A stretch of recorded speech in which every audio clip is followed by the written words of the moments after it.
Sorry. You can't see me, but let me know if you can hear me. I have this all set up, and then now everything's broken now. Maybe I'm back. No. Can you hear me, though? I am Mike. I'm the disembodied voice of Michael. Howdy.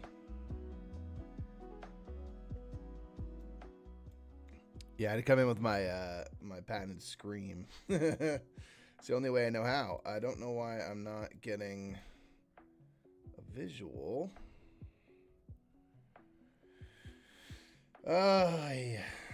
You know, it's that thing where you have it all set up and then it just doesn't work anyway, which is frustrating. This webcam has been moody lately. That is for sure.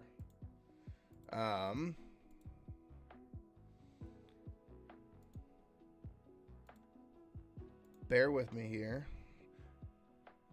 He's kind of beast through my camera's being butts. Yeah, no, I mean, my webcam was being weird the other day, but then I fired it up today and all was well. And let me just, is it my ordering that's weird? I'll put this at the top. Sorry, y'all, but listen to the sweet, sultry sounds of my voice while I try to troubleshoot.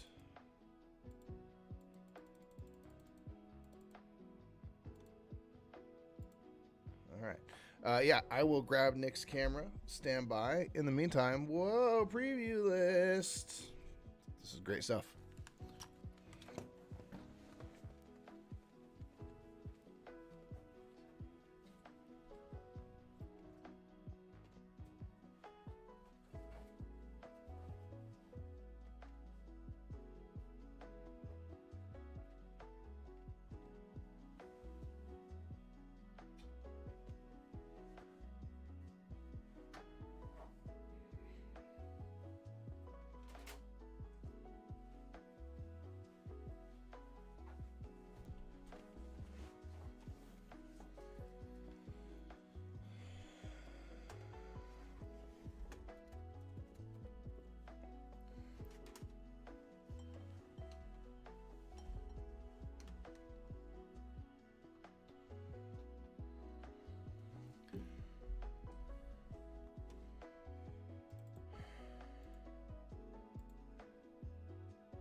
Whoa, I'm blowing out.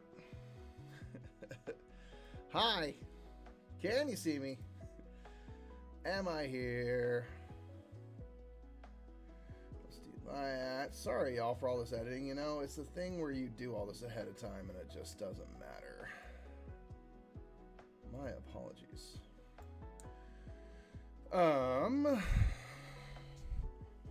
Speaking of butts, am I right? Boom, Rosie got him. Got him. Got him. Hi, everybody. I don't know why the light of the Almighty Lord is shining down on me right now, but we out here. Let's go ahead and get a little white balance going.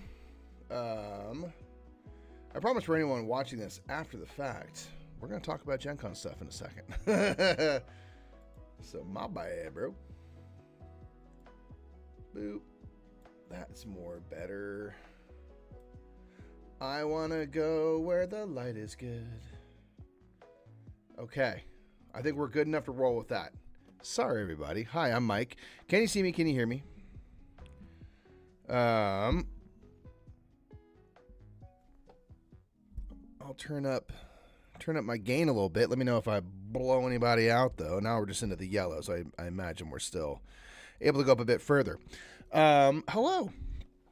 Welcome to the Gen Con preview. We are going to do this a little bit different. We have in years past done, a proper ranking of, the games we're most anticipating, most excited for. And we decided to do a little bit different. We were going to do it this way kind of anyway, but Nick is feeling a little under the weather, so we figured it'd be a great chance for me to pop on here, keep it casual. We're going to cruise through the Gen Con preview list here on Board Game Geek. This is something that is populated by publishers. They do it for most of the major conventions. So Origins had one recently. The Essen preview list is up currently. We will definitely be doing like a ranking video for that, because a lot of the releases we enjoy the most in the year happen at Essen, in Germany. So I figure what we're gonna do is we're gonna kind of cruise. We're gonna kind of chill. Stuff that catches my eye, I'll click on. We'll definitely talk about, things like Nature Here at the top. Is a game we played. So typically for the Gen Con preview, it's an anticipated list. So what we will do is we will only talk about games that we have not played yet. We are very lucky, of course, in the course of our job to play many games before they come out, because it's usually part of a crowdfunding campaign, like the case of Nature, or it's right at the top of a retail release or just before a retail release, as publishers are trying to get the word out about their game. So the one weird thing about that is that sometimes on anticipated lists, certain games don't appear that you would imagine would appear, and it's simply because we've already played them, so we don't anticipate them because we know what they are. So, with something like this, a little more casual, we don't have to worry as much about that. So this will be a mix of stuff that I am really just kind of interested to see. Actually, what I'm going to do real quick is I'm going to scroll down here. We got 414 titles currently. I have put a filter on to filter stuff that is only listed as for sale at the convention. So, of course, there's going to be more things that you could demo, more things you could just simply check out. I always like to just think of, like, in theory, if Nick and I were going, which we are not going to Gen Con, to answer the question ahead of time this year, what would we be kind of running and gunning for? Does that make sense? Nick's under the weather. Tell him to move. Get out from under that cloud, Nick. What the heck are you doing?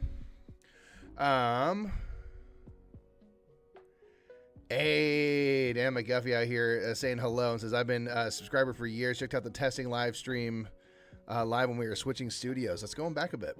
We've been in 4 studio spaces now. 3 of them have been in my homes.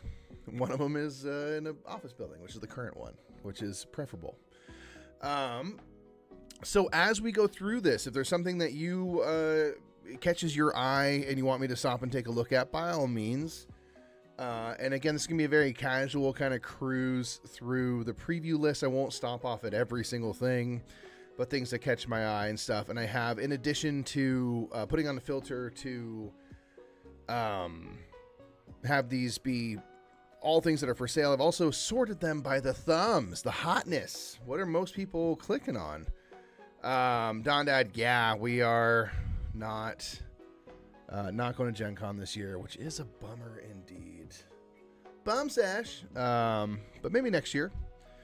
We'll probably be on a cadence of going to Gen Con every 2 to 3 years moving forward. Just because more so now these days, if we are going, it is purely for recreation, which is a fantastic reason to go to Gen Con. So, something with that, when the costs and stuff like that, it becomes tricky to go every single year, especially we have more family travel. We just got back from going to Seattle. We're going to Chicago to celebrate Linnea, who was there in chat. Later this year, went to Yosemite. So this year is a little bit more of a vacation with family kind of year. So Gen Con got the boot, unfortunately, but maybe next time, maybe next year. And I hope everyone goes and has so much fun. Visual out here's another day of not doing summer prep work I should be doing. That's for next week. That's it's not even, I mean, it's close to August, so it's close, but wait until we get into the July 20th of the month, and then you can start to worry. It's going so quick, we're gonna have a great time. Yeah, Gen Con is, as of this moment, like 2 weeks from today? Probably. It's Thursday. I think it's 2 weeks from today. Wow, that is coming up quick indeed. So let's go through this list here. Again, this is something that BoardGameGeek.com, if you're not aware of BoardGameGeek.com, you're welcome. It is your gathering place for all information in the board game hobby. If you're familiar with IMDb, it's that for board games. BoardGameGeek.com, and they put together awesome preview lists like this, which are a really good way to kind of like, get excited for a convention and then see like what the heck's happening, which even for Nick and I, who are pretty dialed into the hobby, there's still things where I'm like, oh, what's that game? I never heard of that. So it's important. So first up here is Nature. This is one that is just delivering their Kickstarter. Nature is an evolution game that is kind of a celebration of the various expansions and the various versions of evolution that have come out. And this game has modules and stuff. To click on this, like there's different modules, and you play with, I think at max 2 of them at a time. You can play just a base game, which has a core kind of base types of adaptations. In this game, you are creating animals and putting adaptations on them in order to survive and eat as much food as possible and grow your population and stuff like that. And there are various modules and stuff. So like when Nick and I did a playthrough of this, which you can check out here on the channel, we had these dinosaurs, which is not in focus here, but these really cool Vincent Dutrait arted dinosaurs, we had like gigantic animals, much bigger than you can normally have, and stuff like that. And there's ones that add like, flight creatures and all sorts of things. So if you're a fan of evolution, this was sort of our take on it. If you're a fan of evolution, this is like the definitive celebration, anniversary, whatever you want to call it, evolution game. It's got kind of like all the elements from disparate expansions and stuff all put into one box. And it's done really well in terms of its production value and stuff like that.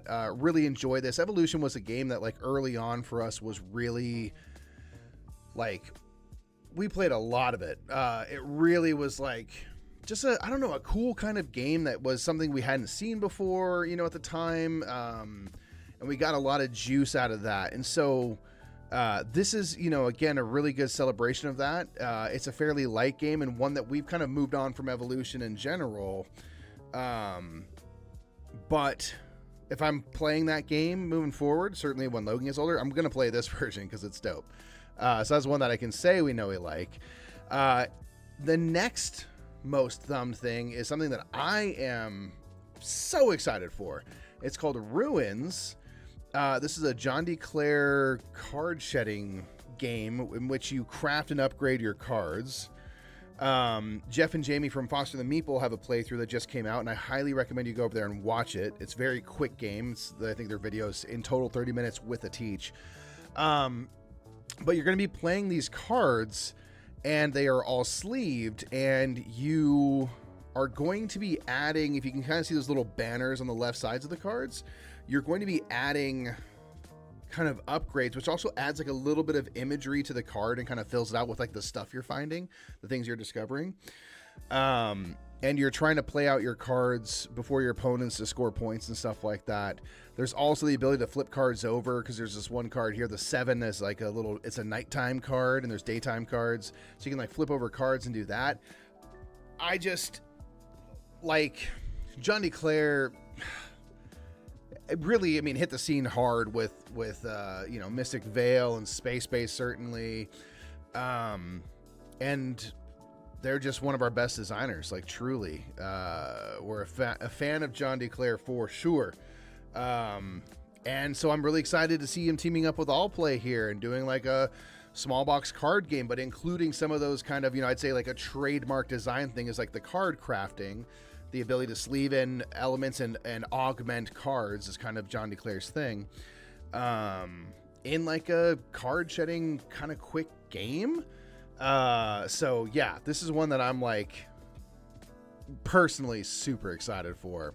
Again, that's called Ruins. Allplay has that. Allplay you're going to see a lot of in this preview list. Allplay has been crushing it. They have, this series of, here's an example of like the card crafting and how that looks. They have this series, and I assume, I'm going to check real quick. I assume this is in that same, yes. They have these little square box games.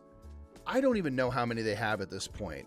Probably 30 or 40, like really a lot. And they have done so many cool things with this size of game. Last year they had things in rings. They had, Sail. Sail Legacy is now crowdfunding. It's a slightly bigger box, but you have Sail, which inspired that. Ruins, Chomp, a million more. All kinds of types of games, bidding games, auction games, card games that are in these small packages. They're like $20 or something like that, maybe $25. They're very affordable. And I really enjoy the kind of direction All Play has led. They have sometimes slightly bigger games, but they stick to this kind of smaller game, but get really interesting designers, really interesting designs. And they're like portable, can take them anywhere. They're affordable. And when I was going through this kind of previewing the preview list, All Play's got a lot going on this year. So I think All Play is absolutely poised to dominate Gen Con this year. I would be, very surprised to not see people with a lot of small box All Play games. Just catching up on chat. Nick here is in the chat. What's up, Mondo? How you doing? What's up, Missy? Not coming to Gen Con, Missy, unfortunately. Are you going? Are you going with Restoration or chilling? What's your vibe? Too late to the live, so I'm going to watch it later. Mark Dance, no worries. Come on back. Ocean's still my favorite by a pretty wide margin, says Nick. Yeah, Nick likes Ocean's the best. I really want to play all the different modules. We have not tried all the ones in nature. We just got our final copy as well. And I want to try all the different modules and combinations of modules to see, because some of the ones seem really, really cool. Apparently there's a new Things and Rings promo pack. I'm going to need it. Yeah. Last year they had like a little promo pack, so I got that and added it. And yeah, you can never have too many cards with that game. I love that game. It's very fun. Yeah, and Linnea says, I like that All Play often has little upgrades or mini expansions for small box games too. Yeah, like a couple years ago now, I don't think it was at Gen Con, but one of the other ones, I picked up Sail, and they have like upgraded bits. But because it's a small game, and therefore there's not a ton of pieces, I think the game was $20 and the upgrade pack was $15. And so I'm getting this awesome game, and I love Sail so much, with these upgraded bits that are awesome for like $35, which is still cheaper than a lot of other games. You know what I mean? So it's I think their business strategy with that stuff is brilliant. And like the little mini expansions, it's just kind of like they give you no reason not to buy all of the stuff. They're not paying us to say that, but they should, right?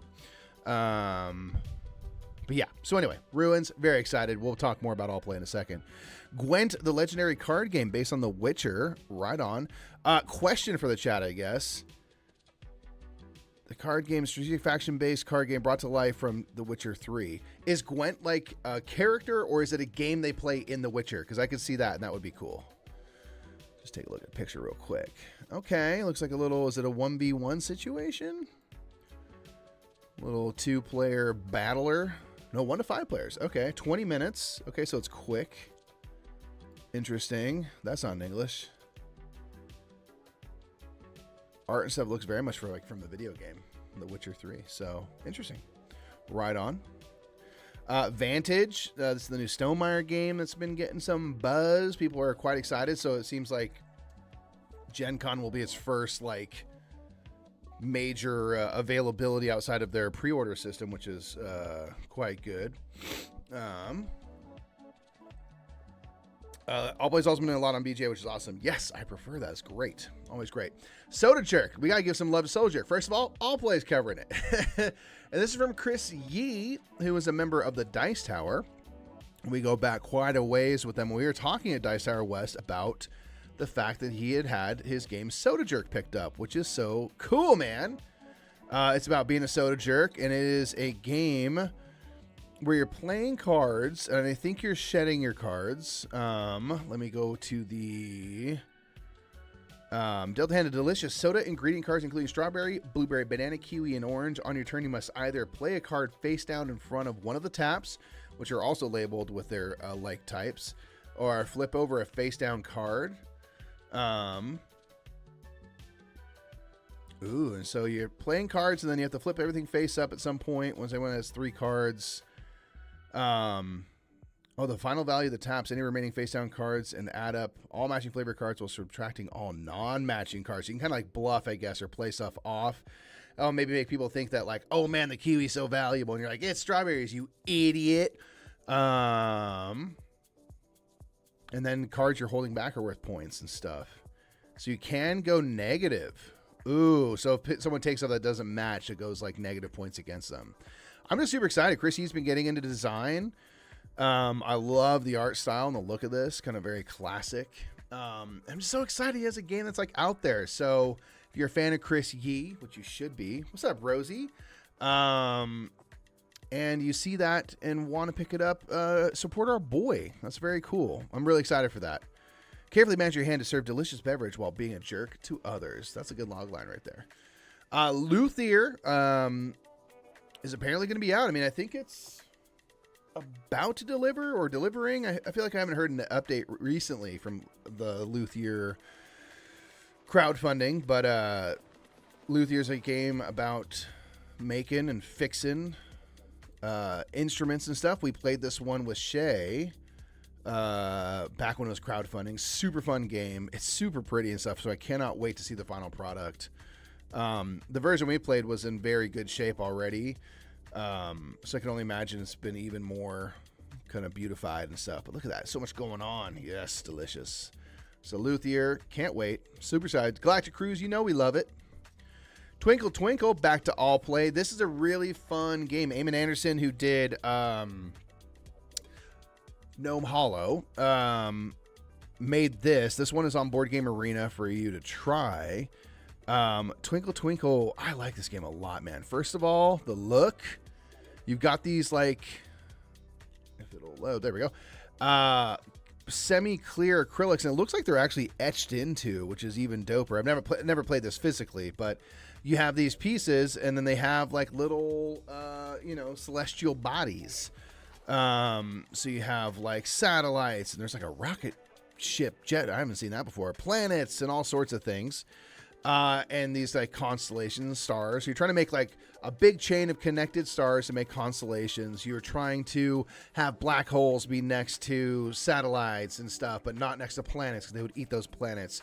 And you're kind of doing King Domino style where you're going to have 5 tiles available, and whichever one you choose will kind of determine the turn order for the next round. So if you take one further to the left, you'll be earlier in turn order on the next one. And you can see what's coming in the next round. So that might change your decision. I really dug this. I just think the tiles are cool where they're mostly translucent. So you can kind of see the celestial sky beneath it. But then you're populating with things that are kind of put in on top. I think it's a cool look. So again, all play. Going to absolutely crush. Ace of Spades, we just got this from Devere. This is a 1 to 2 player game, channeling your magic through poker plays to resolve dangerous duels. We haven't played this one yet, but we did just get it from Devere, so thank you, Devere, for that. But I guess it's a dueling poker style game. I can get with that. I dig the look. Like anytime that there's games that have like just playing cards in them, but, you know, obviously they use them in a different way. So Regicide, Western Legends does that. I always dig it. I think it's cool. I think it's kind of a cool throwback. Hey, the pieces of this look kind of cool, man. Yeah, genuinely, we got this in the mail from Devere, and I was like, what the hell is this? And I haven't thought about it since. But maybe I should. Yeah. Oh, David Phillips mentioned that Rosie's here. So now the real star power has arrived. Okay. Oh, it says, so stoked for Luthier, says Stuart. Should be arriving to U.S. backers in the next few weeks. Okay, cool. I figured we were close. I was like, I think we're pretty close, but we hadn't heard word. Luthier is so awesome, man. Just catching up on chat here. So if you ever see me looking down here, I'm looking at you. Looking at the list as a preview for Spiel. Unfortunately, I won't make Gen Con this year, but Spiel always. Well, I am jealous of that. We aren't going to either. We're going to try to do Spiel in the next, I want to be realistic and say like the next 3 years, once Logan's a little bit older. We were talking to our buddy Charlie about it and trying to maybe all like team up and go together. That'd be really fun. So someday. No thanks to Twinkle. I'll wait for Little Star. Yeah, the Little Star expansion. Where's that at? Ascadelia made some earrings out of those Twinkle Twinkle. Oh my gosh, yeah. So Ascadelia is kind of the main recognizer. She has these awesome, beautiful, custom-made dresses, and she does like jewelry out of like game pieces a lot. And those Twinkle Twinkle pieces are perfect for earring making. That is so cool. The Shay, wow, name drop. Ace of Spades on our list, says Missy. Right on, right on. The Lost Ruins of Arnak Adventure Chest. So I guess this is going to be out at Gen Con, which is huge. So this is a big box storage solution. I won't say primarily because there is an expansion, but it is also a big box storage solution for all things Arnak. With sleeved cards fit too, so says the picture. And then it also has an expansion. I think it's called the Twisted Paths expansion. Could be wrong about that. Moody ass looking board. Look at that. Dang. Some giant fauna. So there's going to be, it looks like a couple boards. These kind of funky special idols and stuff. This is, yeah, I think the new board, like, so the research track is really different. There's all these like artifacts that are placed on it.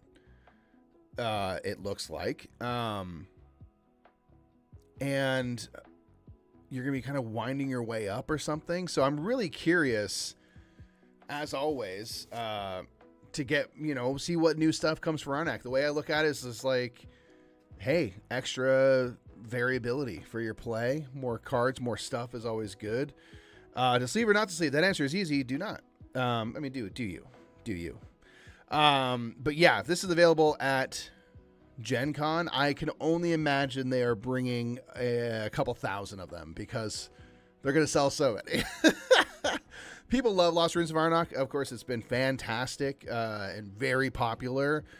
And I think it's really smart to do a big box solution / an upgrade. So an expansion in the box as well. So it's not just, oh, here's this cardboard box for $50. It's like, no, here's some content as well. Oh my God, it's going to sell so much. Campfire Council, fun fact, we have a playthrough of this coming next week. A playthrough of the finished game. We did a playthrough with Shay, to redrop that name, back when it was crowdfunding, and now the game is complete. And we are going to be doing a 4-player play with me, Nick, Jimmy, and then John from Getting Games. So if you are a fan of John, come on down. Oddland, another all-play game. Waddle, another all-play game. Merchants of Andromeda, another all-play game. What the heck are these? Let's just take a look real quick. Okay, Waddle. I mean, come on, Penguins. Loving that.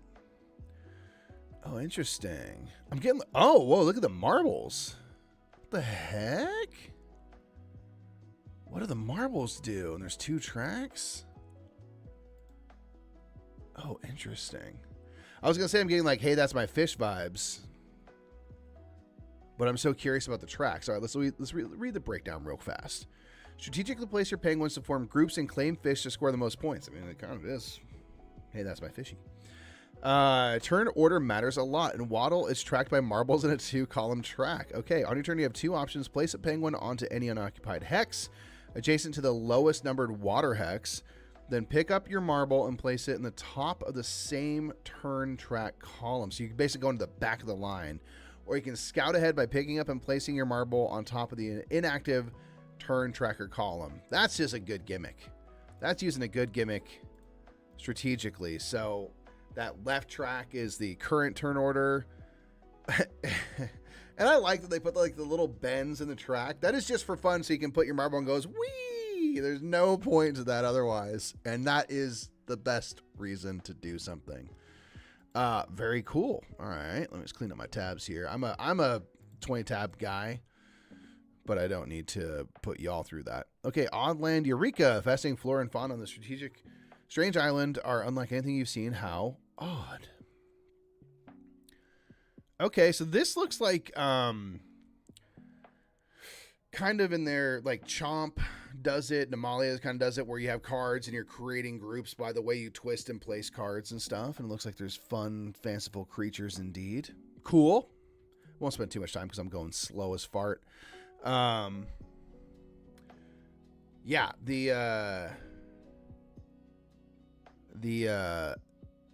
turn order stuff for Waddle and things seems cool. Merchants of Andromeda. This looks like the same art as like Factory Funner and stuff. Doesn't mean it's at all connected to it. Oh, interesting. Oh, auctioning stuff. So this is one of their from All Play, one of their bigger boxes. And by bigger, I mean like, you know, this. It's a rectangle. Slightly larger. Oh, this is a Knizia game, Reiner Knizia. Oh, wow. So this is kind of a big game for Knizia. Interesting. Looks like there's bidding and auctioning and stuff. You're getting pieces. Okay. Knizia's been prolific lately. Been doing a lot. Hitler says, I like this Wiggly in reference to the marble track. Yeah, it's just for fun because it goes like beep, boop, boop, boop. And like that's just more fun to look at. Who doesn't want that?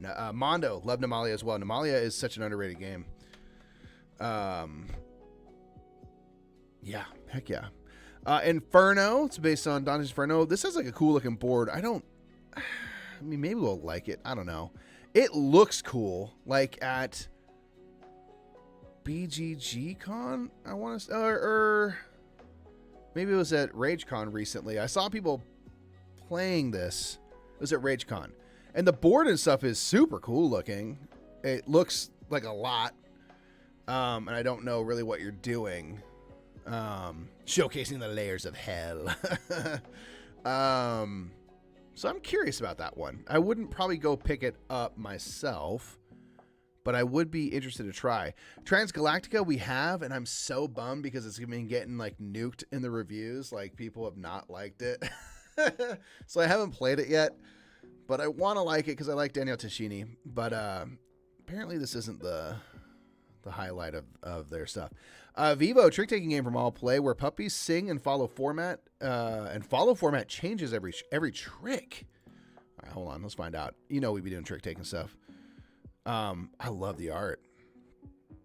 It's a Japanese game, it looks like originally, or maybe Korean. I don't know the characters off. A Japanese edition, okay. Each round starts by revealing a harmony type, solo, duet, trio, or quartet. The harmony determines how many suits must be played in the trick. Not being able to is considered off harmony, making the player ineligible for points. Oh, I love that. So if it's a duet, you have to have exactly 2 suits. That is cool. At the end of the trick, the player who played the highest on harmony card scores 2 points, and the lowest on harmony card scores for the value of that card. Those base notes are so important.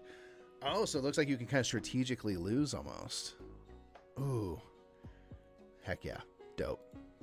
Telling you, All Play's got, was that 5 things already? 1, 2, 3, 4, and then 5, 6, 7 things so far. They're gonna crush it. Galileo Galilei, we quite like that game. We just talked about it on Rapid Reviews. You can check out a playthrough on the channel. Fans of it, go check out the channel if you want to check that out. 3 more things from All Play. Good God. Alibis. Cooperatively use word association to provide alibis and find the true supervillain. Oh, okay. Llama Llama. Score hands based on secretly chosen goal cards. Love that. Vegas Strip, Peter C. Hayward. Another All Play, another Knizia All Play. And another All Play. Wow, we're in the All Play section.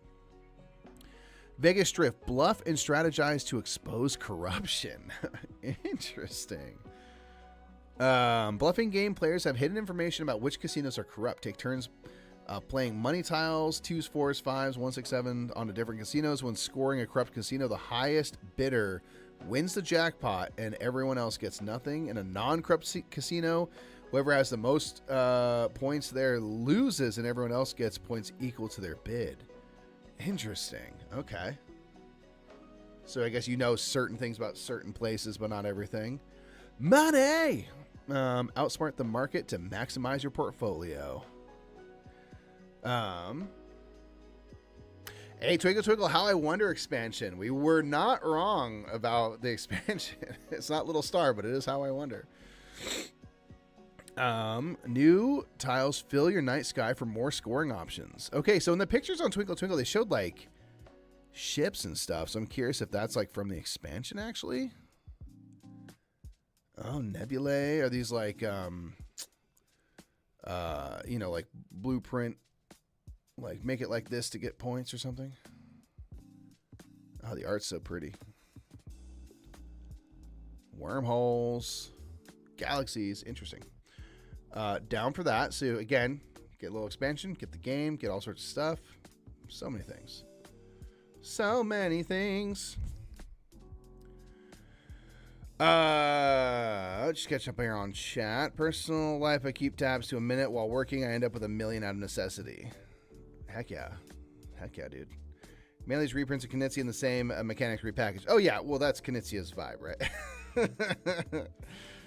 Inferno is not out in the US. Oh, maybe Gen Con will be Inferno's debut. At least maybe there'll be a handful there.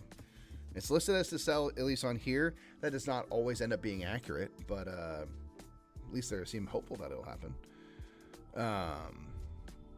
I've heard Transgalactica has a horrendous rulebook. I have heard the same. I've heard that the rulebook is pretty rough, and then it's just not the best game. But maybe it's people haven't had a chance to really find out because of the rulebook, which is a problem. That's a major problem. I hope we see some more about Blood Rage Valhalla at Gen Con. Yeah, I wonder if they'll be doing like demos or something. That is exciting. I'm curious to hear about the new Blood Rage edition, because I know some things are going to be cleaned up, streamlined and stuff, simplified, which is kind of cool. I counted 12 all-play games in the top 40. Yeah, they have a lot going on. Not all of those are necessarily like first-time sales at Gen Con, but they're going to have seemingly a lot of stuff that aren't things I've saw last year anyway. So very exciting. Do we have a board game hot take, says Daniel? We have several. We're putting together a video where we're going to bet 100 board game hot takes. So stand by. My medium, my lukewarm take, because I think a lot of people agree, is that board games on average are too damn big. Physically too large, and they need to be taken down by 10%. I'm not talking about major, 10%, because there's a lot of games that don't fit on game tables anymore, which is that should be the limit. Oh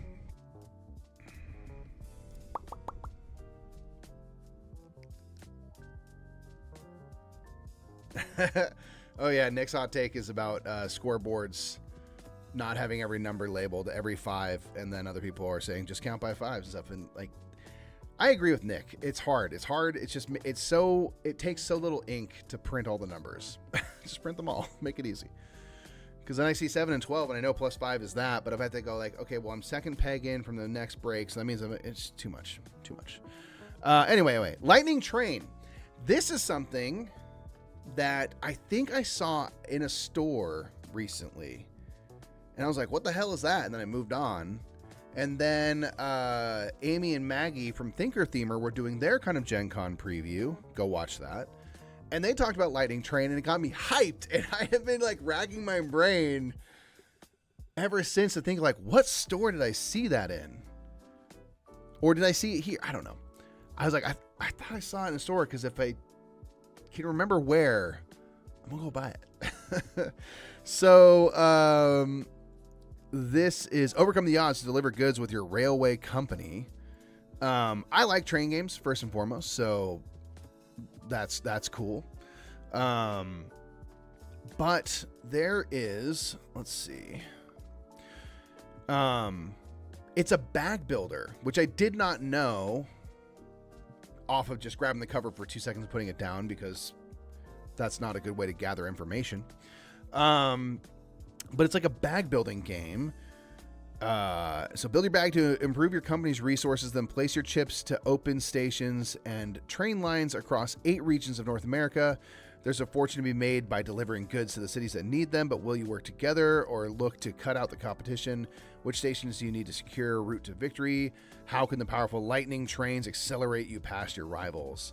So I like bag builders. I think it's an interesting thing, and I've never seen like a bag building train game. So I was like, what? So it's now officially on my interested list because of Amy and Maggie. But if they hadn't mentioned, I never would have given it a second thought, I don't think. Yes. So, Happily Never After maybe expansion for Rebel Princess. I enjoy Rebel Princess. Fun take on just kind of classic trick-taking hearts.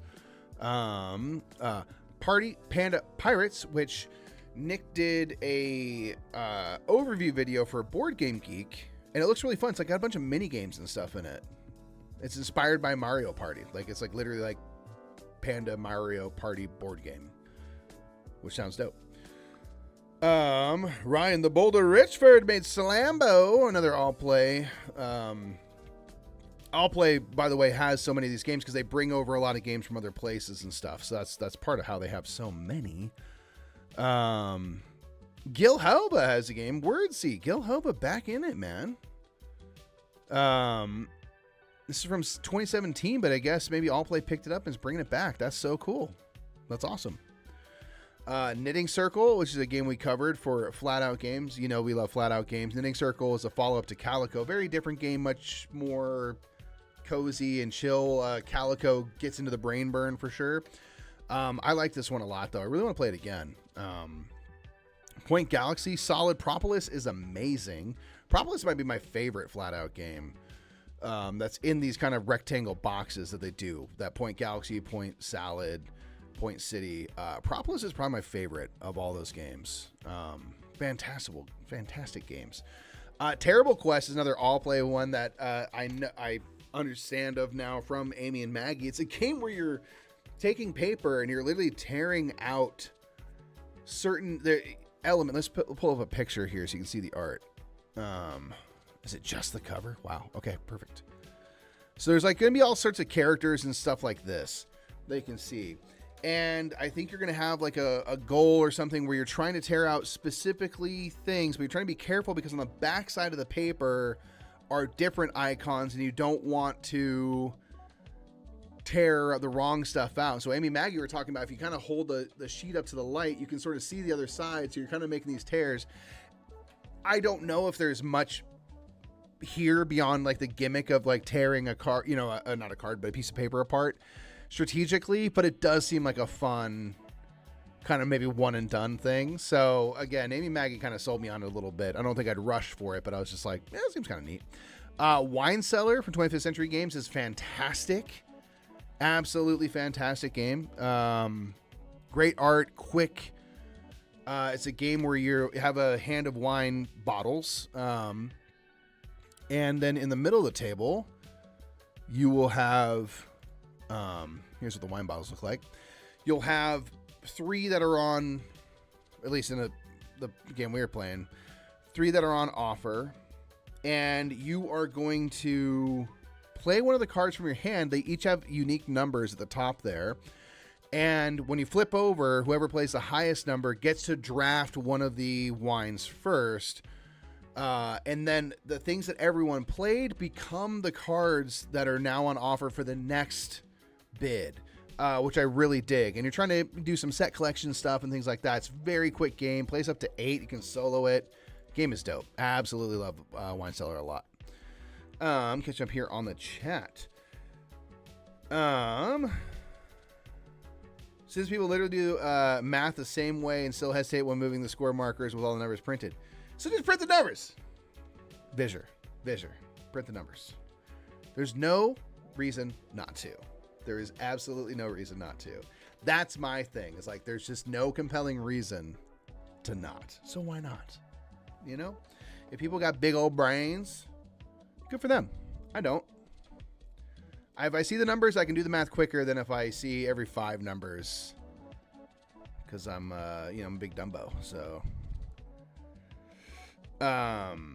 yes, Linnea, I think that is true. It says it makes sense to have rights to an older Gil Hova game because they have rights to the networks. I do believe that is correct. So I think they bought out Gil's designs because I don't think he's really in the biz anymore.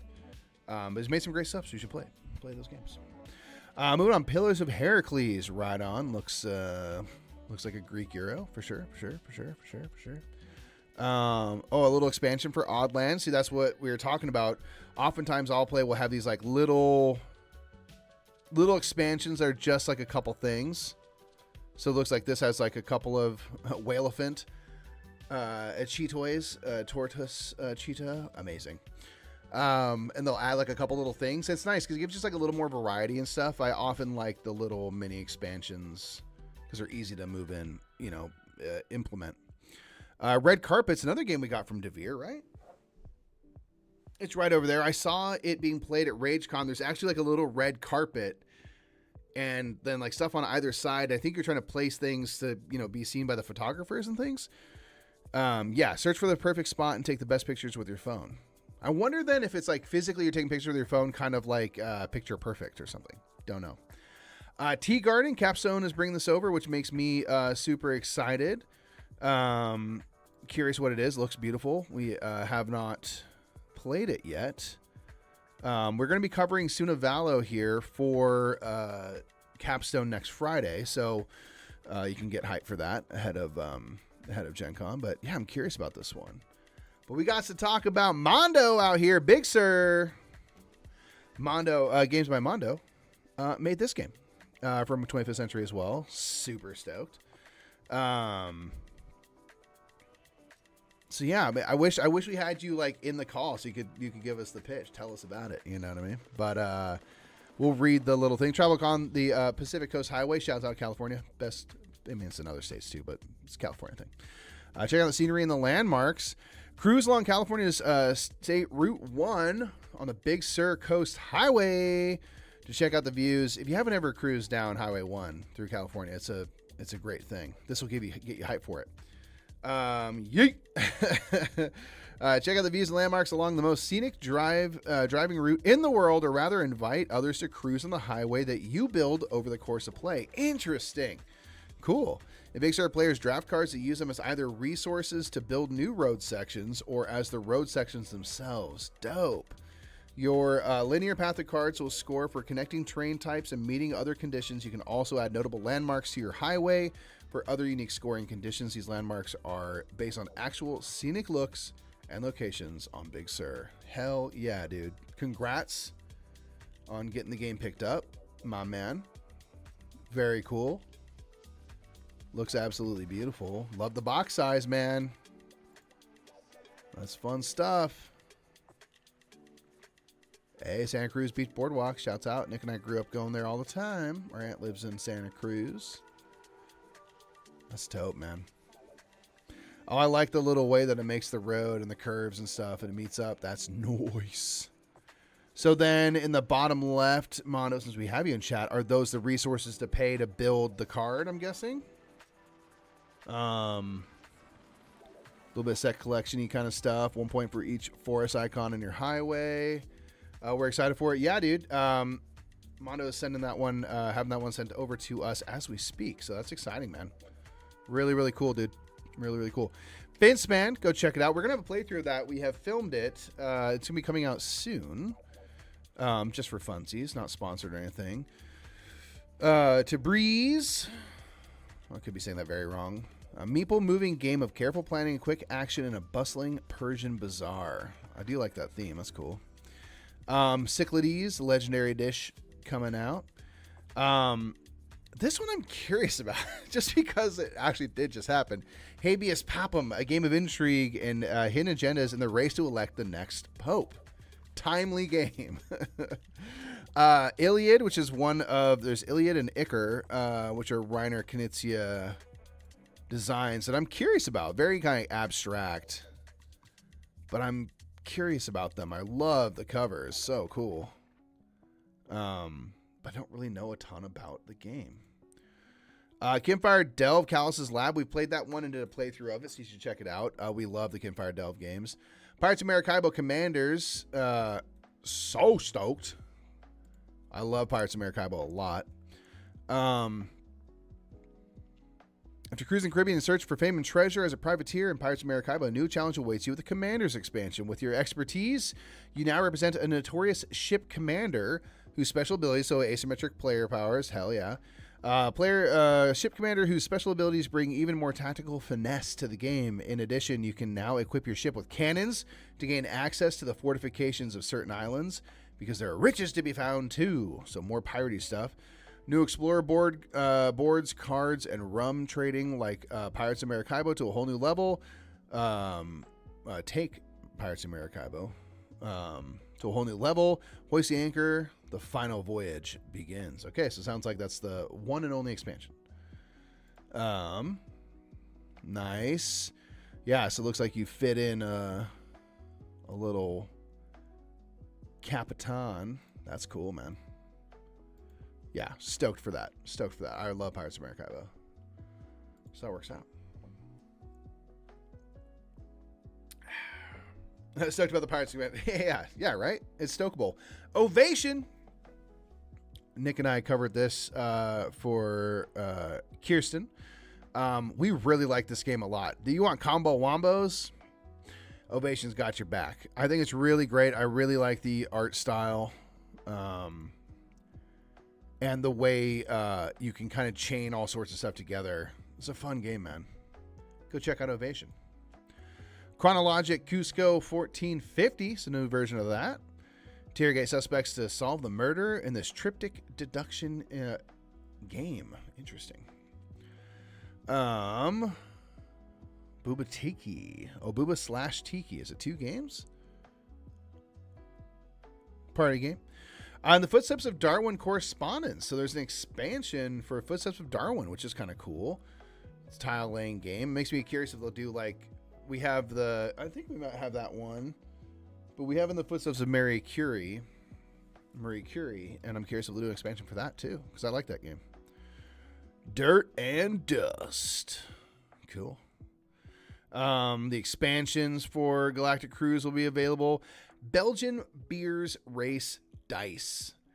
I am continually perplexed by the Belgian beer race games. I feel like it's been around. There's all these editions. I still don't know anything about these, but there's a dice version. Race through Belgium and its breweries with dice. It's easy enough to understand.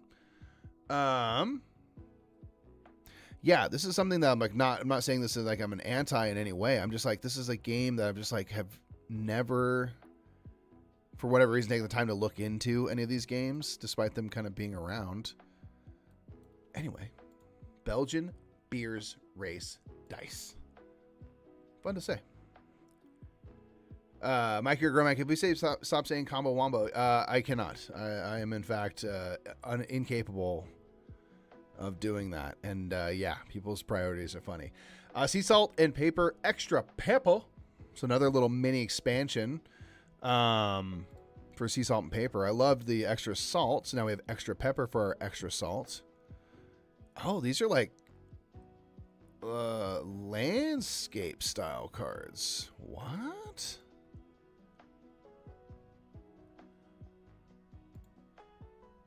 Interesting. All right, let's read the thing. I'm like, this is more different than I thought it'd be. Icing around new cards, add a new game condition. At the end of each round, this condition, bonus or malus, will be kept by the player with the highest or lowest score. Interesting. So maybe this one, it looks like I see in the corner here a little trophy with a minus. So my intuition is going to say whoever has the lowest score gets to collect this card and adds to their shell collection. That's Board Gamer intuition right there. Right there. Bet you I'm right. Bet you I'm right. Tag team Onada. Salt and Pepper Games recreate the fascinating life of hero Onada. Oh, cool. Right on. Shackleton Base. This is what I'm curious about. Panasaurus games. Kind of a big Panasaurus game. I'm curious about it. I don't know much about it, and I can't decide if I like the board or not. I think I do. A Journey to the Moon, though. I mean, it's a cool theme. Fabio Lopiano and Nestor Mangione, who are designers I like, so, you know, it's about making a permanent moon base. There you go.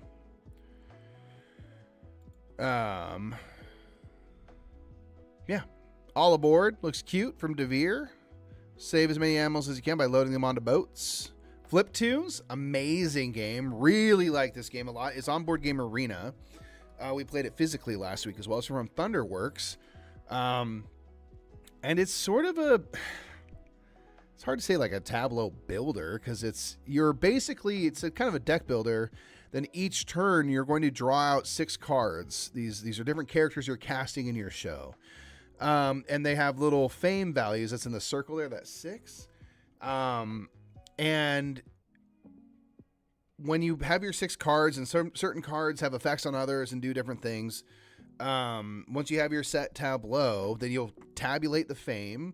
And that becomes, essentially money you can spend to hire or dismiss other characters. So get new characters from the market, dismiss characters that are lower value.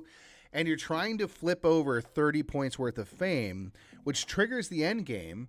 And the person who makes the end game get triggered gets a bonus 3 points. But then you actually go into one final flip after that. And the person with the highest score on the final flip is the winner. So even if you trigger the end game, you might not win. But you will have 3 bonus points to put toward it. It's a really fun, very quick, just hoping to like get the right hand at the right time all out at the same time. It's fun, man. I like it a lot. Like the art a lot. Sudavalo, as I mentioned, we'll have a playthrough next Friday for this. So stay tuned for that. It's a 2-player game set in the Plantanubo world. Yeah, so we'll be getting down on that. The Moirai. Cool cover. Yeah, that's rad. I like that a lot. Weave the Thread of Life. Trying to choose the optimal card combinations. The 3 fates. Rad. Let me clear my tabs. Boop, boop, boop, boop, boop, boop, boop, boop. Don't mind me. Okay. Pass. That is crazy looking. Ladder climbing card game to let you be stronger. When calling pass. Okay. Stroop, this one sounds super interesting. This one sounds crazy. So this is, I just want to make sure I have the right thing. The thinkiest filler you'll ever play. Stroop will inflame your brain. So this is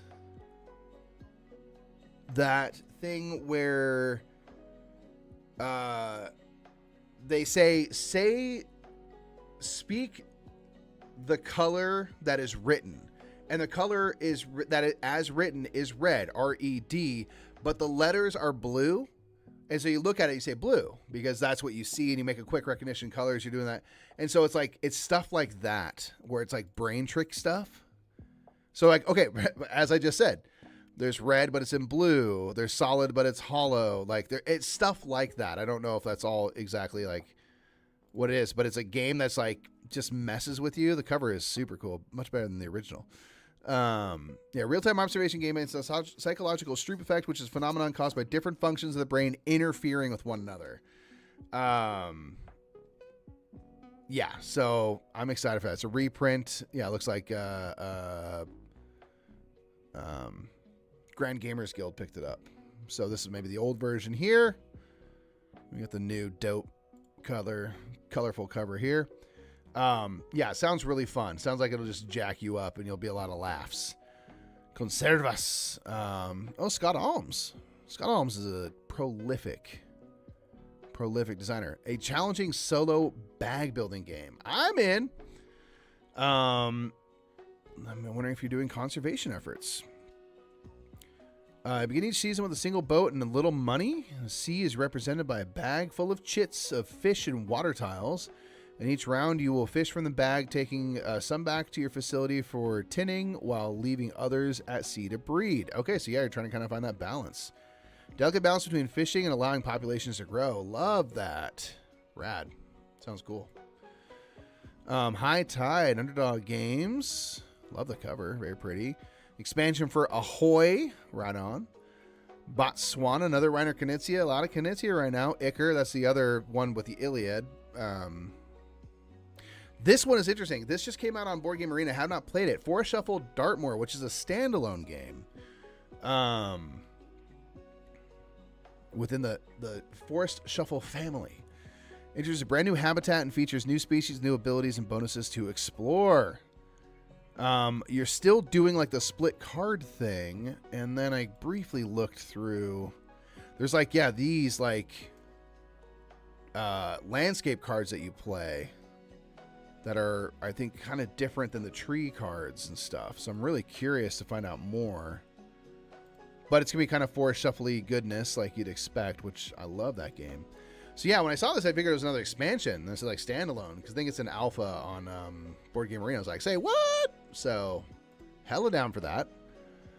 Quorum is a game that came out early this year, and I have it, and I've learned it like twice, and still haven't played it. But, you know, it's at Raid Chicago. We covered recently. We really like this one a lot.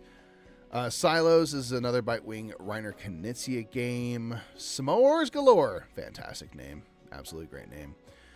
Citizens of the Spark is another Thunderworks game. Nick and I played this with Karen, Jamie from Foster the Meeple, and our buddy Charlie last week. You have all these types of cards. I think there's like 30 odd, 30 odd types of cards. You'll play with, depending on player count, up to 10 types. And there's 10 copies of each. And it's a kind of a drafting game where there's going to be a lot of 2 or 3 cards, and you're going to choose one of the groups and add those cards to your tableau, and then activate one character type. And oftentimes, at the bottom of each of these cards, there's kind of 3 tiers of strength of the action. So if you have 1 scout, for example, the little rabbit there, you'll do the level 1. If you have 2, you can do the level 2 action. If you have 3 or more, you can do the level 3 action. So you're kind of like wanting to wait to do the strongest possible version of the action. But if I activate the scout, we go around the table, and anyone else with 1 or more scouts can also follow the action. So sometimes you're like, well, I might as well take the action now off turn, and you're doing this to collect sparks, which are your points. It's a great game. We just played with like the suggested starter set of card types, but there's like, again, with a promo pack thing they had, I think there's like 33 card types, so a lot of potential variability there, which is cool. And different style games, ones that are more aggressive, longer, shorter, stuff like that. So I'm really excited to pick that one up. I love the art too. The Lie 213. Climbing the higher numbers of the same color to win. Group numbers in your grid to make them disappear. You got the Lie, Slide, and like at a glance, you're like, are these the same thing? They're not. Critter Kitchen back on sale again. This one delivered earlier this year to backers and stuff. Cool game. More Ahoy stuff. The Raw Traders expansion. I am excited to see what this adds, because I quite like Raw. I need to play it more.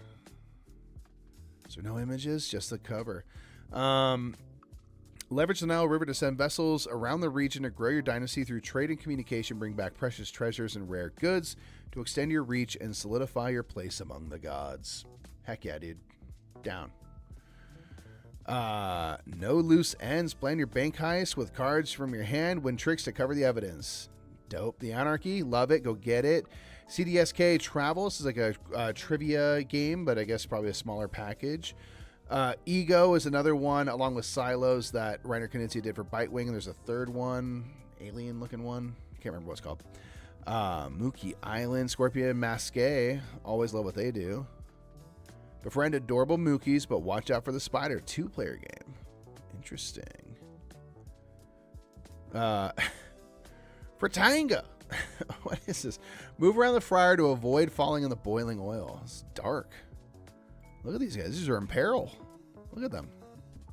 Look at these guys.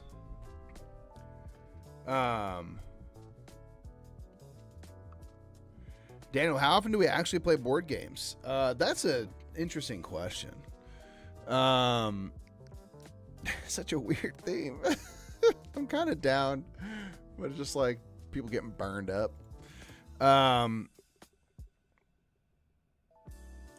What's with the awful? I don't know. I mean, it's released this year. Maybe. What's its score?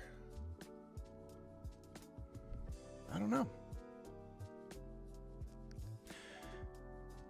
Maybe people are averse to, anthropomorphized fryer foods. Did we ever get that Dr. Pepper sponsorship? No, we should do. To really quickly answer Daniel's question, We don't have a lot of recreational board game playing time. Yeah, we, I have a 3-year-old daughter, so life gets busy. Karen and I, my wife, will play games occasionally. She's not as heavy into gaming as I am. She's quite game to play, but we discovered the term is she's a board game introvert. Her playing board games takes energy away. Me playing board games gives me energy, right? So she's like, I play one game and done, and I was like, all right, more? And she's like, absolutely not. Because it's not a thing that gives her energy. She's willing to expend the energy to play games for sure, but can't do like the long game days. So I probably, outside of Board Game Arena, which is the main way I play games recreationally, truly, outside of that, I probably personally play a game recreationally once every couple of weeks. Nick plays a little bit more than I do. He and Jimmy will play games every couple weeks and do like a game day. But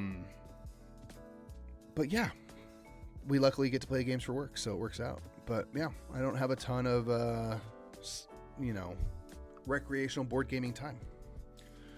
Grand Central Skyport. Cool cover. Celestia. Blam! I like that. It's a fun publisher name. Escape from the Moon. Salt and Pepper Games. Cool look. I like the cover. Oh, whoa. What? Is this lady on the moon? Does this have to do with this? Does not look like part of the board game. This looks like an extra thing. That can't be part of the game. You go from like this art, and you're like, and she is the queen of the moon. I feel like that's not. Yeah, see, it's not in every edition. That's a deluxe upgrade. That's a deluxe upgrade. That's hilarious.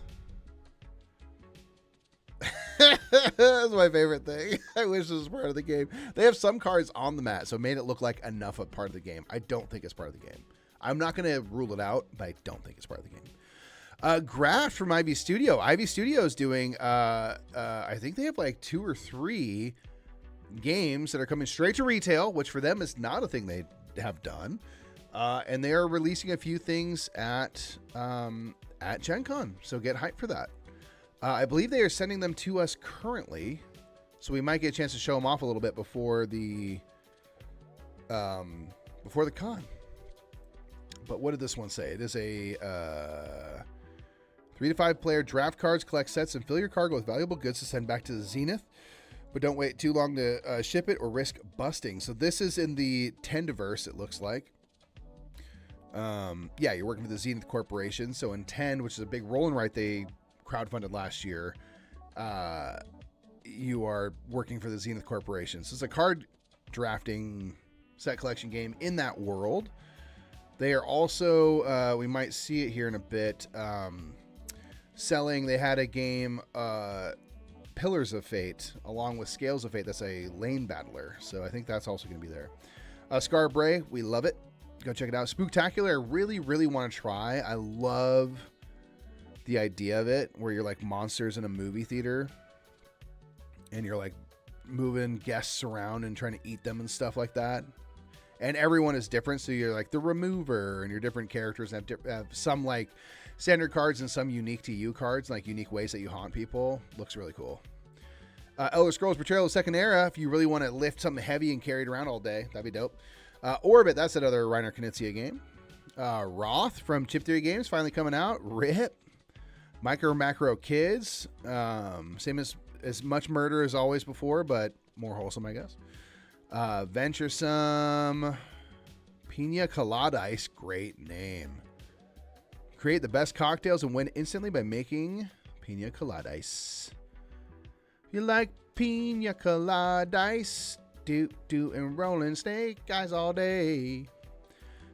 Family party game, which you roll dice up to 3 times. The Yahtzee style, claim one of the available combinations on coasters. Well, it's beautiful. It looks nice. I like the pieces. All right, Yellow, I see you. We appreciate the punny name. The Raw and Right, which is fantastic. I'm definitely curious in this. As I mentioned, I do enjoy Ra. And Ra and Right is delicious. Just what a great name. What a perfect name. Interesting. So I wonder... Okay, flipping over cards, maybe instead of having the tiles. Interesting. Filling out stuff. I don't know. It looks like gobbledygook to me, but that's because I haven't read the rules. Thingstead. Cascadia Jr. I'm curious about. I love that they made like a family version. It's already like a lightweight game. But look at the cutesy little animals. Oh my goodness. Don't hate that. Don't hate that. Why does BGG allow users to rate games even before they are released? Fair question. I think it's in the spirit of Board Game Geek being a free and open site that is largely shaped by the community. So I think it's probably a consequence of that, where sometimes you have people who are like, I'm going here to the Stonemaier game to rate all these ones to counteract the 10s. And everyone's like, I'm here to rate it 10 to counteract all the 1s. And it's because their own personal feelings about Stonemaier or whoever and not about the game, and it's real dumb. And I just can't imagine like that being how you spend your time. But some people do. And, you know, it's the downside to free and open communication on the internet, man. Creature Caravan, game from last year, really fun. We like it a lot. Gatsby is one I've played on Board Game Arena and just talked about in rapid reviews. I like this game a lot. It's really cool. I want to play it more, and I want to play it in person. Trinket Trove. Oh my god. It's from Gamehead Games. Look at that cover, dude. So freaking cute. Sandara Tang, pardon me. Amazing artist. Look at all this cute stuff. It looks very much like your set collection. More feathers you get, the better. Stuff like that. But look at him. Templeton. This one's name is Templeton. This one's name is Gouda. Oh my god. Can't. Beneath the floorboards and between the walls are a secret world thrives. By moonlight, the collectors scurry into quiet corners in search of human trinkets to decorate their burrows. I want it so bad. I want it so bad. Oh, so cute, dude. Dope. Up or Down from Capstone. It says Michael Kiesling and Wolfgang Kramer. So that's always did I send you guys? No, Paul. That was going to say Gamehead Games is Paul Solomon's company. And when you sent us stuff, I think you didn't have copies of Trinket Trove available.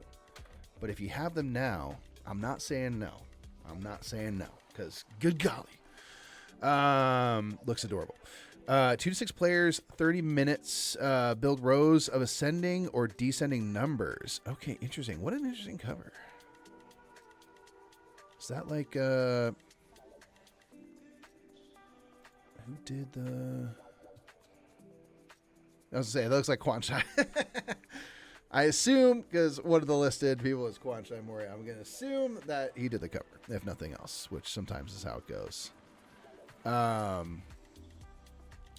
Oh, okay. So you're like going down the levels. You're making... Oh, so certain cards have up arrows and down arrows. Oh, so this is almost kind of like the game or something, I wonder. Interesting. Looks cool.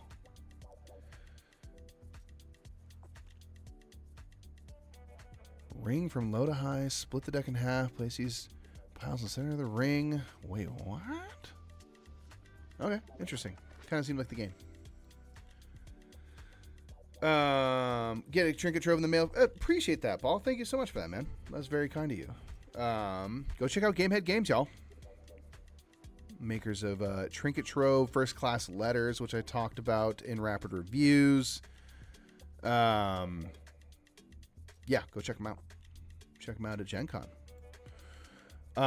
Moving on. Mythical Dice. I like the cover. Oh, from Yellow. Well, Yellow's got a few things, it looks like. I feel like they've been sort of not had stuff of at least of our interest recently. So, that's cool. Just catching up on the chat. When are you adopting Jimmy into the Murphy family illegally? Sooner rather than later, man. We're going to need him to be a part of the family for certain plans we're going to put into place. Will the card game that you and your brother designed be available again in the future? I came to the party too late, missed the opportunity to get it. So, if you reference, well, in any case, yes, it will be. I designed with a little bit of development from Nick, and Nick did the art for our Unmurfed, which is the Brothers Murph Unmatched set with permission from Restoration Games. And then Table Fables, our other game, is designed by Jimmy, who works with us, and I kind of helped him with that, but that's his design.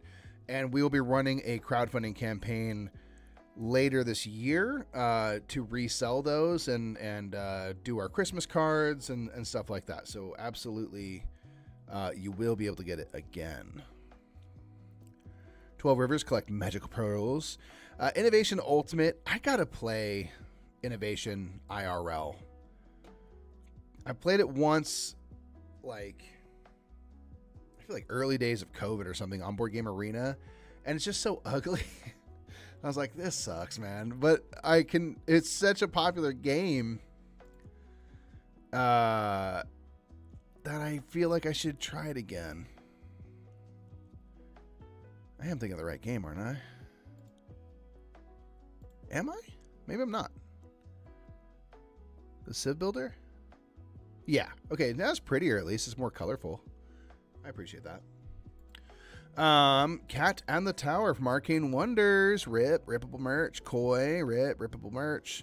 Positano is something that Amy and Maggie talked about. It seems cool. You're like building up your resort, and you actually have like these towers, and like you're trying to like block the view of the towers behind you and stuff, which seems kind of fun. Yeah, really pretty the way it kind of builds up. It's very cool. Looks like the place.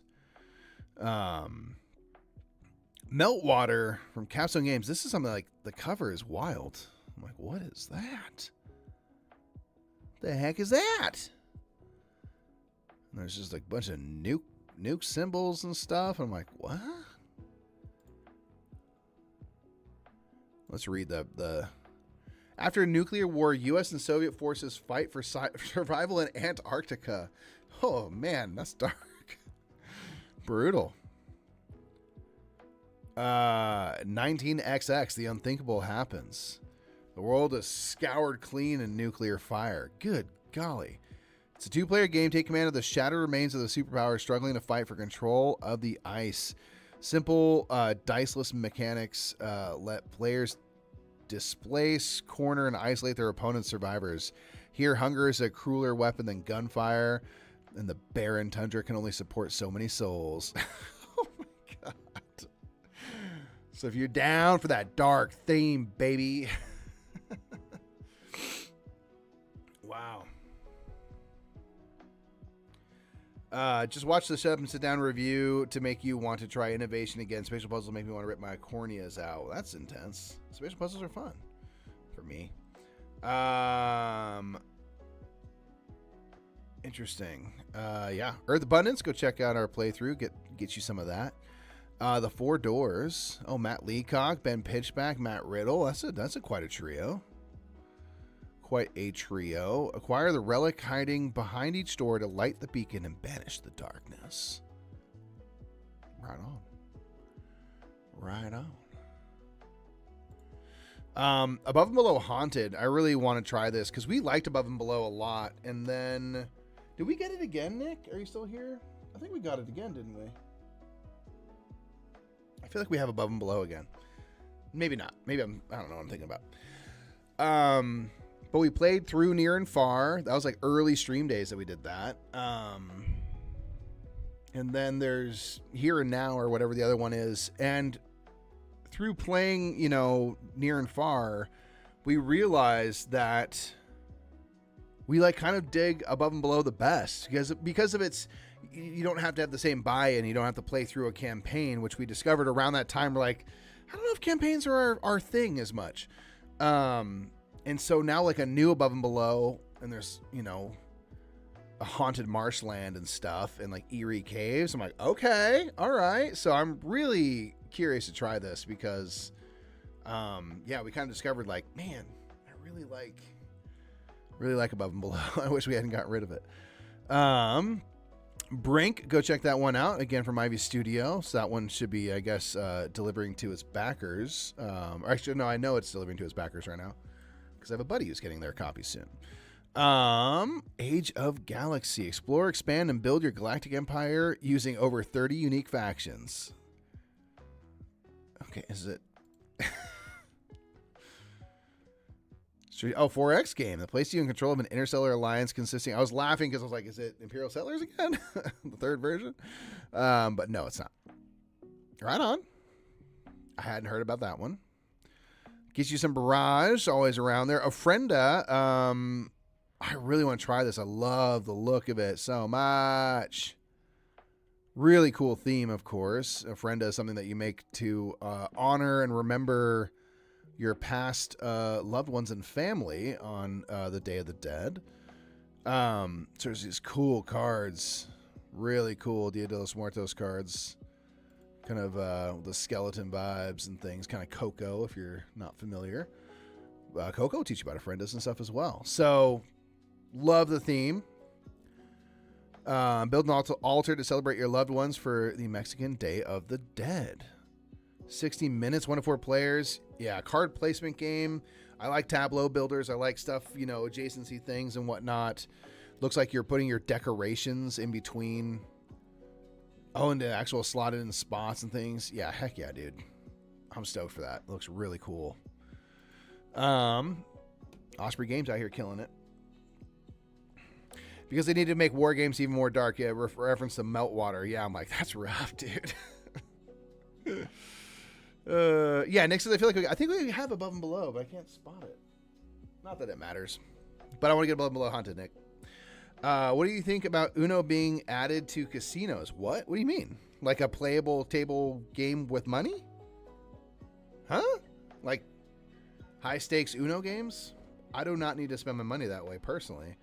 Do y'all ever play D&D or do you stick to regular board games? We stick to regular board games. Our other brother, Chaz, plays a lot of D&D. He has really long-time groups have been playing for years and years and years. So he's our kind of de facto D&D guy. If you've ever seen on the channel in the past stuff, Tall David. His name is David. He's tall. He plays a lot of D&D as well. So they're sort of we live vicariously through them. Definitely want to try Ofrenda Zen. Yeah, heck yeah. Other games I'm excited for, basically, you were asking other things I'm excited for. Anything All Play's doing is like, yeah, they're doing a lot.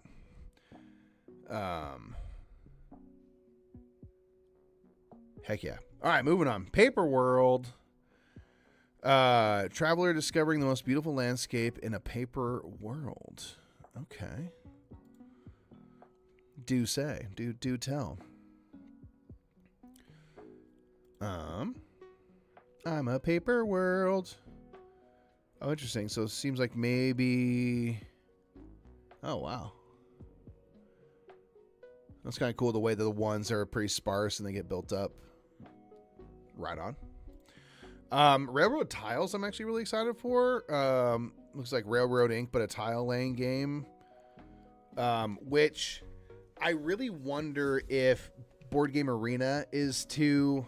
We have to thank. There's obviously other stuff going on as well with like the bag and you're pulling out elements, but in Board Game Arena's implementation of Railroad Inc., obviously they're not going to have you grab a mouse and like draw your routes. And so they're essentially, when you go to pull this thing down from a die, it is represented as a tile and you can flip it and stuff like that.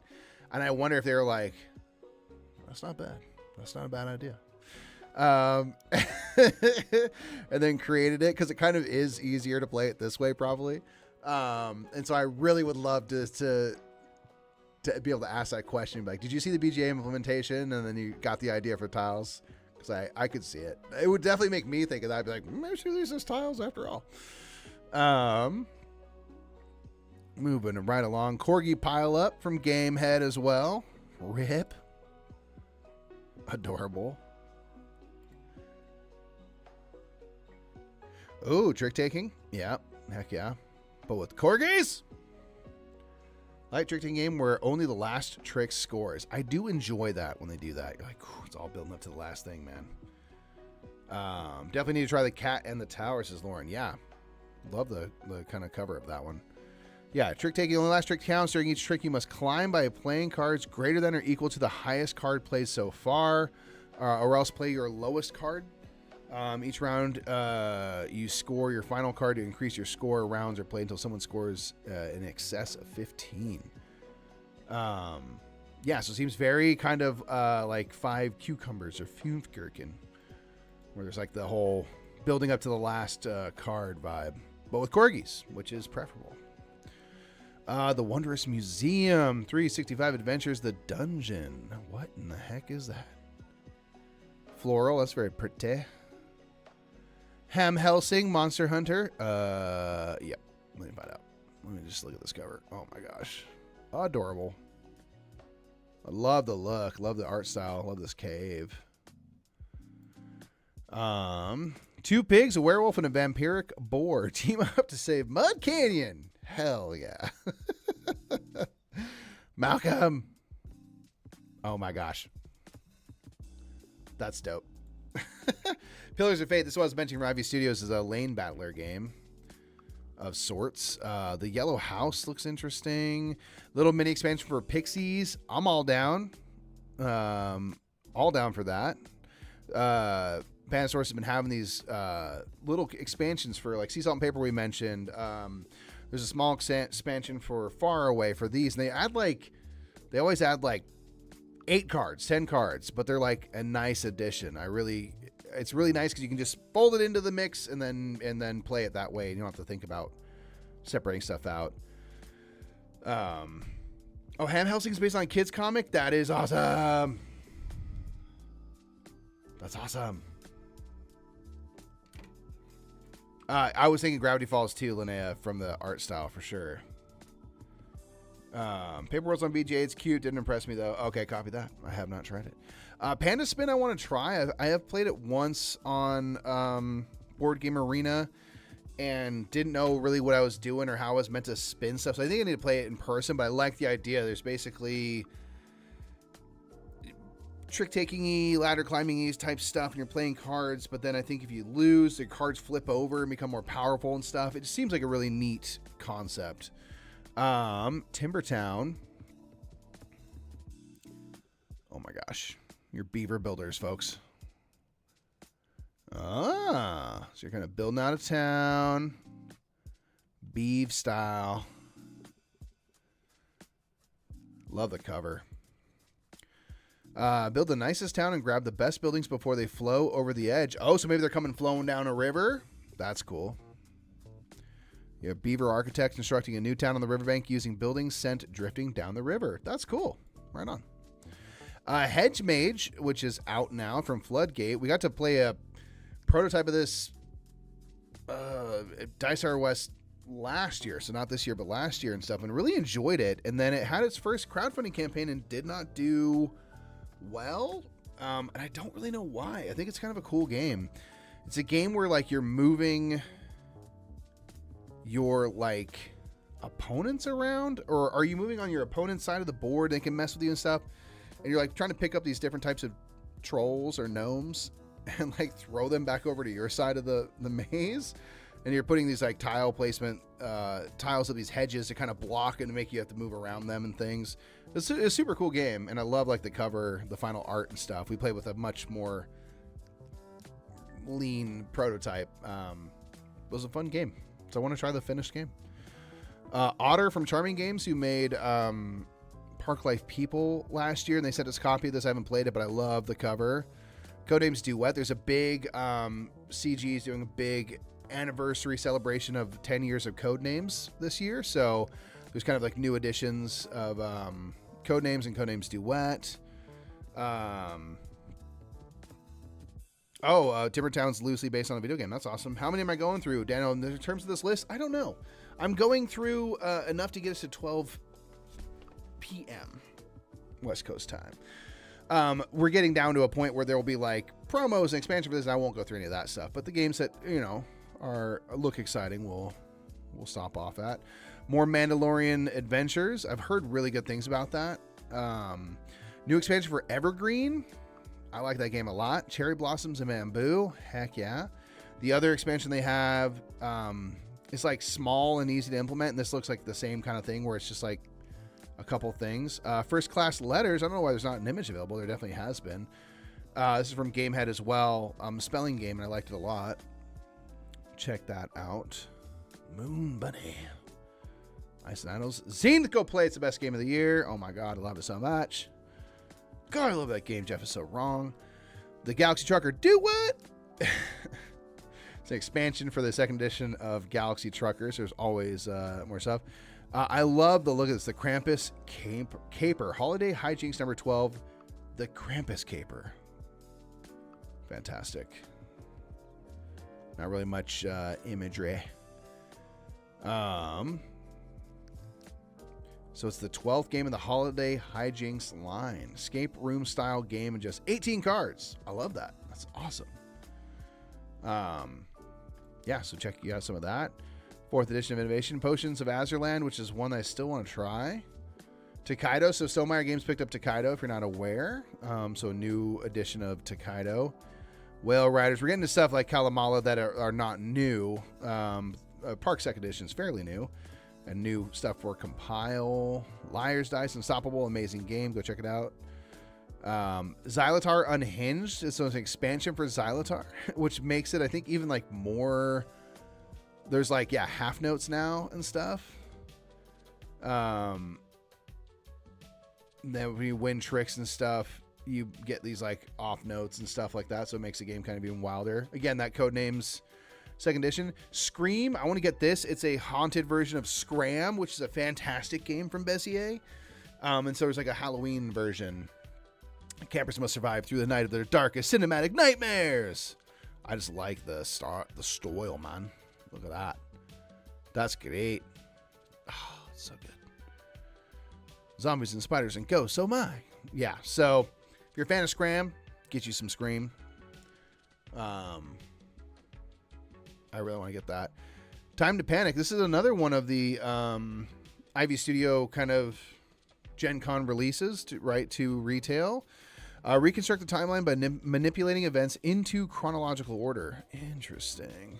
I don't know much about these games. The cover is definitely cool, though. History has been shattered. Work together to carefully reconstruct the timeline by manipulating events into chronological order. Time to Panic is a cooperative card game. Okay, that's easy to learn and great for solo or groups of up to 4. I am down. 40 minutes. Cool.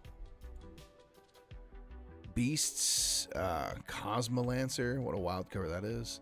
The next Exit Advent Calendar. Really fun concept that they've done. I think they've done like maybe this is their 4th or 5th year doing this, where you basically are solving this puzzle over, you know, a few weeks leading up to Christmas, and it's kind of putting together this puzzle. So you get like a little piece of the puzzle each day to try to solve. Really like that idea. Flock Together, Birds of a Feather expansion. We're going to be covering this. I think it's this one coming up soon. So stay tuned for that. More content for Pagan, Fate of Roanoke, Through the Mist. Hell yeah, dude. En route. Stroll and Write game that we covered for Board Game Geek, I think. I really want to try it. Operation Barclay is amazing. Wandering Galaxy. A Crossroads game. Oh, wow. I did not see. This is what's so interesting. It's like we're like pretty tied into what's going on, and like I've never heard of this. Seems like Crossroads game, you have Dead of Winter, of course. Freelancers most recently. And this seems like a Star Trek-y version, which is awesome. I really want to play Freelancers because that kind of is like D&D vibes. And again, our brother Chaz really likes those types of games. So I want to play through that game with him and Rosie and Nick because I think it'd be really fun. And this seems like a, new Crossroads game universe. This game players remember of a ragtag starship crew traversing the edge of charted space in search of fame and riches. Together, the players command and control a ship as they set off on a world-jumping campaign. Taking on jobs too dangerous or too insane for the average space traveler, come aboard and fly across the galaxy to see whether your crew can make enough profit to pay off their ship and become masters of their own cosmic destiny. Hell yeah. Basically, everyone will have different roles and have to keep, parts of the ship going and stuff as you wander through the story. Super cool. I did not know they were making another one. That's awesome. Count me in. Emerald Skulls I want to try. Seems like a fun kind of press your luck biddy kind of game. More Final Girl, Jungo. Capybara Crush is another one from that company Charming Games that we got along with that Otter game. Vanity Plates. Enjoy that. That's hard and easy to read. Barbecues, which is a follow-up to Timber Blocks, I think it's called. You're trying to make a little thing. I almost bought it the other day, but then I didn't. Decided against it. The Mind Soulmates is awesome. You should play it. It's the best version of the Mind. Casinopolis and the Opolis line of games from Button Shy. Everdell Duo, La Habana, Sand Art, Parch. All right, we're getting down into stuff. Gems of Eurydice we covered it here on the channel, so you check that out. This is interesting. And so manage and train your team of fantasy characters and lift the Golden Cup. It's I don't know if it's a Quidditch vibe or what. Simone Luciani, though. Yeah. I'm curious. A little dice placement game. You're these little goblin players and stuff. And you got your little board. I'm sure it'll be very abstracted, but I am curious about it. I am curious. Is it the fever of the Phantosphere is now rampant from all over the kingdom? Creatures of all sorts have come with the dreams of becoming a champion of this new sport. 6 rounds plus a finale. Over the course of each round, players play different phases in which they will first try to improve the team, then compete on one-on-one matches at the same time on different courts. That's cool. Kind of like Champions Cup, Champion Beach Day, right? Doesn't matter. Kind of seems like that. We're going to do a bunch of 1v1 matches and then have your grand finale. Cool. Last Lantern. That's a pretty cover. Wall Street Yokohama Duel. Dark Quarter. Here Lies. Horrified Dungeons and Dragons. What? That's cool. Wow. That's awesome. That we have to get for Chaznik. We've gotten him Horrified before, but he's a D&D dude. That's awesome. Wow. Because they haven't done a licensed one since the first one, the Universal Movie Monsters. That's awesome. I love it. The Mimic. That is dope.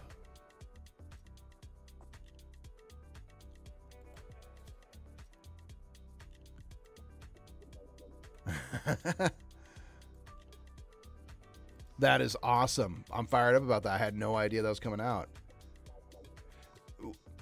Horrified is one of those games, we don't play them that often. We will play them with our siblings and stuff sometimes, but I'm probably just going to collect them all forever.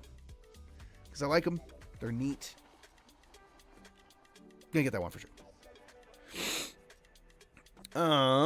Just getting through Meow Meow Dice. Oh my, what a great name. Pedikit. Oh my god. Play the card you feel continues the sequence of dapper animals. Oh my gosh. From Oink Games, they're going to sell 500 copies of this minimum. Minimum.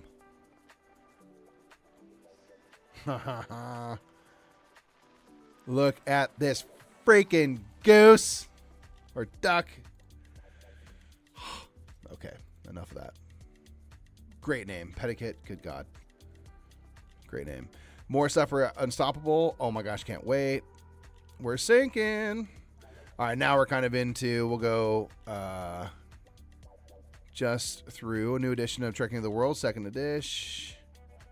Barrage stuff. The Crew Family Adventure, I'm curious to try someday when Logan's a little older. Definitely down for that. Ooh, an expansion for Positano if you do decide to get that. Tic Tac Trek. Okay, yeah, I think we'll leave it there. Now we're getting into more of the Hey, Adventure Angel shout, Gamehead. Oh, this is one I'm interested in. Digit Code.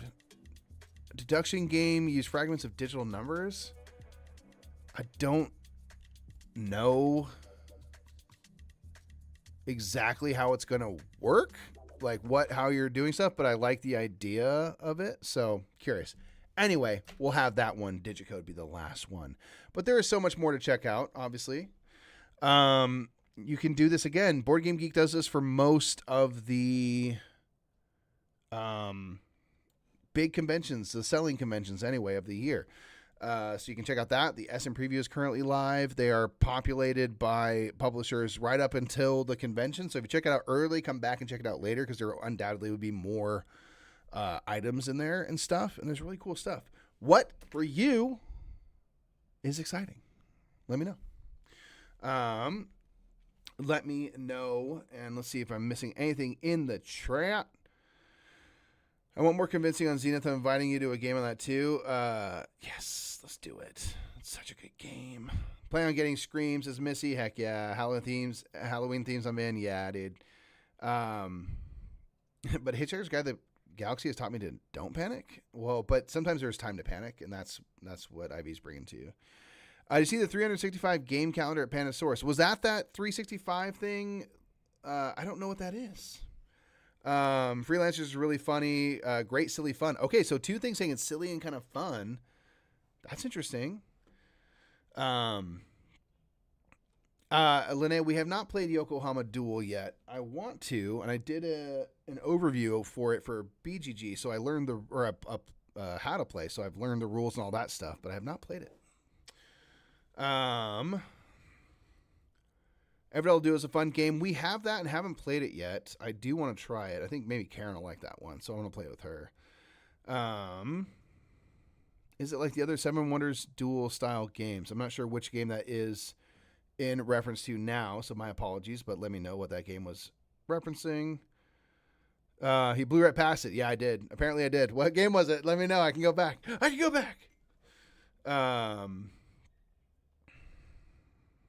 Regular crew is not good for young kids. Yeah, no, definitely not. So and I know the family crew is, I don't think, a trick taking game. It's a different thing, which is definitely cool. Oh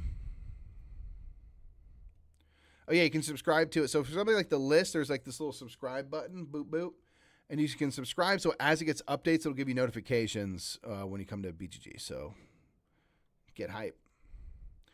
Favorite Root expansion theme I get in the app? I am not the person to ask for that. I have played the Riverfolk expansion, the first one that came out, that had the otters and the lizard cult. I really enjoyed that, but I have not played anything else for Root, and there's been many things that have come out since then, so I'm just not a very knowledgeable on that front, unfortunately. Board Game Family New York, thanks Mike came to reduce my list, that added a bunch more. Yeah, sorry about that. I'm bummed out we'll be missing you this year. This is like an advent calendar, but for all year they have either Dungeon or Cthulhu. Okay, that's so cool. So the 365 is referencing for the whole year. That's awesome. Kind of super fun, especially the deluxe edition. Right on. Who spoilers didn't see or how to play for Yokohama Duel up yet? It'll be up on Board Game Geek. I suppose it's possible that it hasn't come out yet, but I thought it had. Oh, that was Yokohama Duel, by the way. Yokohama Duel is not like the Seven Wonders Duel game in terms of, I mean, it's a 2-player game, but you're playing your kind of action cards to different areas. If you're familiar with Yokohama, when you go to take an action, it's often based on the strength you have at that action. And you do this by moving kind of your assistants around and then your president through. And now you're kind of playing out cards of different strengths to represent that strength and building things. So there's no like card pyramid or anything that's remotely kind of Seven Wonders dually about it. But it is a 2-player only game, so in that way it's similar. You can also subscribe to this channel too. Yes, you can, and you should. We'd appreciate that very much. Give this video a thumb up. That helps us get the vibe out there. And then subscribe if you haven't. Subscribe if you have not. Boom. Right on. All right, y'all. I'm going to get out of your hair now. It is about midday, West Coast time. Thank you so much for joining for that. I hope you enjoyed the kind of thing. I know it's very casual and loosey-goosey, but we wanted to try that out. Just have a little bit more of a chat. And I like doing this stuff. Like, I love, if you're at the convention to Gen Con, hope A, you have a great time, and B, it's just really fun to wander through all the booths. Just go lane by lane by lane, because you'll come across stuff that, like, again, that game, Park Life People from Charming Games. I had heard about that from Jeff and Jamie, and then I didn't know, where they'd be at the con, but I happened upon their booth and got the game, and now, I am following all the other stuff they come out with because I really like them, and I wouldn't have come across them if I wasn't just wandering. So it's fun to wander and wonder about games. Love the casual nature of it. Cheers, man. Mike Loosey Goosey is your middle name. You know it. If you are watching this after the fact, turn on the live chat so you understand when I'm talking to people what I'm responding to, so I don't look like a crazy person talking to myself. Yeah, in the comments, let me know what things you think you might get or would get if you were going to Gen Con, or are going to get if you are at Gen Con. And we'll see y'all real